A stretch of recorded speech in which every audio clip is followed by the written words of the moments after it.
Está con nosotros el doctor Carlos Elizondo Mayer Serra, profesor de la Escuela de Gobierno del Tecnológico de Monterrey, como todas las semanas. Carlos, ¿cómo te va? Qué gusto saludarte. Qué gusto estar contigo, Primitivo. ¿Cómo te va? Bien, muchas gracias.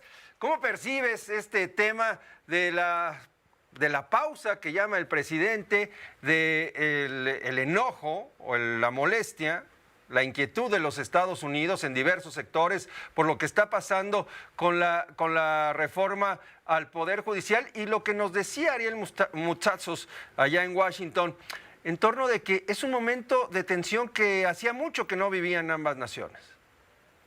En efecto, Primitivo, Ariel fue muy claro de dónde venimos, cuál fue la trayectoria que nos lleva a esta pausa, como le llamó el presidente López Obrador, que como ya nos dijeron no tiene ningún significado real, es más como un símbolo de un enojo.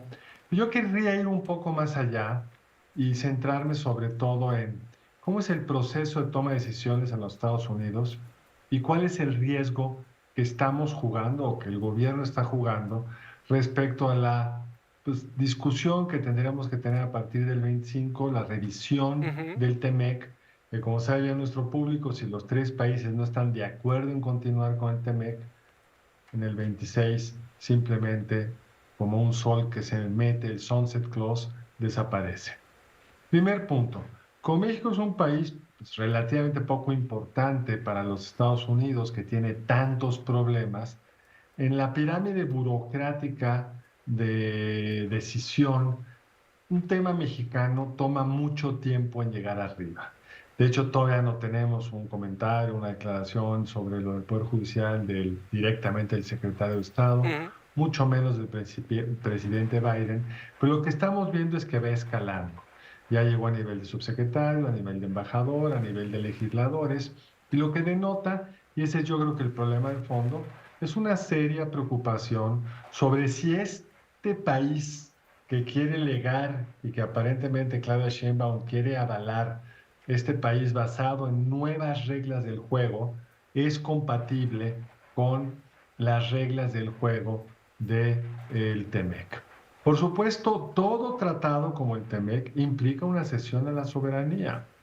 ¿En qué sentido? Pues votó el Senado a mediados del 19, el Senado ya de este gobierno saliente aprobó el Tratado de Libre Comercio en su versión nueva, el TEMEC, y este impone una serie de restricciones. El tratado dice, por ejemplo, que un sector que ya se abrió como el energético no se puede cerrar. Dice también que una empresa estatal y una empresa privada tienen que ser tratados de la misma forma. Dice que tiene que haber instituciones técnicamente autónomas que tomen las decisiones respecto a cómo se cumplen las leyes, porque estar en ese mercado con las reglas del juego del libre comercio requiere que cumplamos con una parte de lo mismo, que aquí se tomen las decisiones con base en reglas del juego y no con discrecionalidad. Por supuesto, somos soberanos y podemos hacer lo que queramos con nuestra Constitución, pero yo creo que lo que debemos de estar escuchando, Primitivo, es si ustedes toman esa decisión, como para nosotros esa decisión tiene estas consecuencias, lo que dijo el embajador Salazar, que por ejemplo el crimen organizado tenga influencia en los jueces y ministros que serían electos, o como lo dijeron en los artículos que citó Ariel, que con este debilitamiento del Estado de Derecho, pues no haya ya certidumbre, se dependa de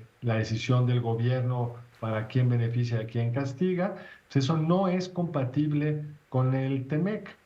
Yo creo que hasta ahora el gobierno había pensado, por la lentitud de reacción del gobierno de Estados Unidos, por la importancia táctica que hoy tiene la frontera norte para el presidente Biden, el control que México tiene sobre la frontera sur nuestra, que permite o no llegar a más o menos migrantes del Suchiate al Río Bravo. En ese contexto, pues el gobierno de Estados Unidos había sido bastante paciente, bastante no intervencionista, dejando que el proceso político mexicano siguiera su curso, e incluso con un embajador Salazar que había sido pues, cercano e incluso defensor de algunas de las cosas que el presidente López Obrador ha hecho.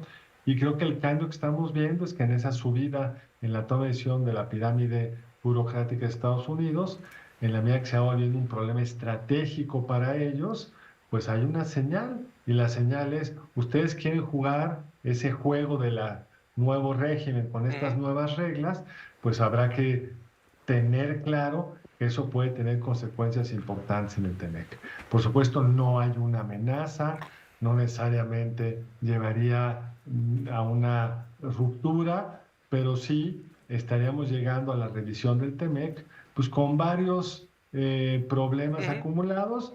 Primero, todas aquellas decisiones que ya tomamos como gobierno, que ya tomó el país, como por ejemplo la prohibición de la entrada del maíz transgénico. El Tratado de Libre Comercio que firmamos soberanamente dice que no se pueden poner restricciones a productos que no están basados en evidencia científica, y acá no están basados en una evidencia científica, por lo menos compartida con la comunidad académica internacional, que no se puede discriminar contra empresas privadas. Uno de los problemas que tenemos en la agenda con el TEMEC es que a Pemex se le permite vender diésel que contamina con ciertos niveles de azufre, a los privados que importan no, hay una discriminación, y ese tipo de asuntos se le van a sumar, si se concreta, este nuevo marco constitucional que el presidente quiere legarle a Claudia Sheinbaum, y Claudia Sheinbaum ya dijo que quiere regalarle al presidente López Obrador. Pues esto podría tener consecuencias serias en la relación comercial con los Estados Unidos.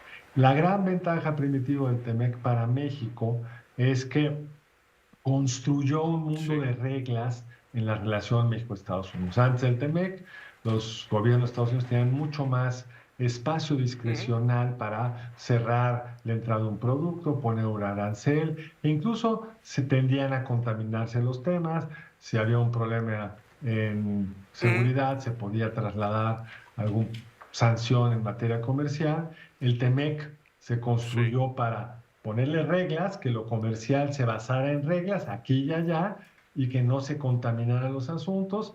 Y en la medida en que este gobierno quiera un marco jurídico que le dé mucho más poder al Ejecutivo, que le dé mucho más margen discrecional al Ejecutivo, pues el riesgo es que del otro lado, Estados Unidos y Canadá nos digan, con ese actor ya no podemos jugar al mundo de las reglas parejas, y que nos movamos a otro tipo de proceso de vinculación comercial con los Estados Unidos. Un tema complejo, un tema difícil, y me llamaba la atención lo que decías al principio, que si se acaba el TEMEC por estos diferendos, es como si se metiera el sol. Pues sería un poco más rudo que eso, ¿no? Digamos, el TEMEC tiene un sunset clause. Sí, o sea, si no nos ponemos de acuerdo, se mete el sol. La pregunta, por supuesto, es ¿qué pasa si se mete el sol? ¿Cuáles son las consecuencias? Nunca es el fin del mundo, porque la vida siempre es más complicada que el que una cosa te ancle todo, pero sí, lo vimos con las declaraciones del presidente López Obrador ayer, la incertidumbre que generaría no ser parte de esa comunidad, pues, llevaría a los mercados a una muchísima mayor volatilidad, y ciertamente una de las ventajas centrales que tenemos para poder aprovechar el nearshoring se vería erosionada. Se parece un poco primitivo al Brexit. El Brexit fue una decisión soberana que tomó el electorado del Reino Unido de salirse de la Unión Europea, en parte porque querían recuperar su soberanía. Todos los expertos indicaron que no iba a ser el fin del mundo, pero iba a tener una serie de costos económicos en el movimiento de personas y mercancías. Se cumplió lo que la mayoría de los expertos decían. Hoy la economía del Reino Unido crece menos de lo que hubiera crecido con si siguieran siendo miembros de la Unión Europea. Los individuos se enfrentan a una serie de restricciones para ir a Europa, y hoy la mayoría de los ciudadanos del Reino Unido, según las encuestas, les gustaría estar de regreso en Europa, pero una vez que te sales, regresar es sumamente difícil. Si uno ve, Primitivo, las encuestas de opinión pública respecto a cómo ven los estadounidenses a los mexicanos, o los ciudadanos de Estados Unidos a México, el nivel de confianza y de aprobación respecto a su vecino del sur ha caído de forma importante en lo que va de este sexenio. Si nos saliéramos del TEMEC, volver a entrar sería extraordinariamente complicado, y los costos que pagaría la economía mexicana, y sobre todo los estados más vinculados al mismo, serían realmente muy altos. Carlos, muchas gracias. Gracias a ti, Primitivo, te mando un abrazo. Igualmente, fuerte abrazo para ti, el doctor Carlos Elizondo Mayer Serra, con su comentario. Pausa, volvemos.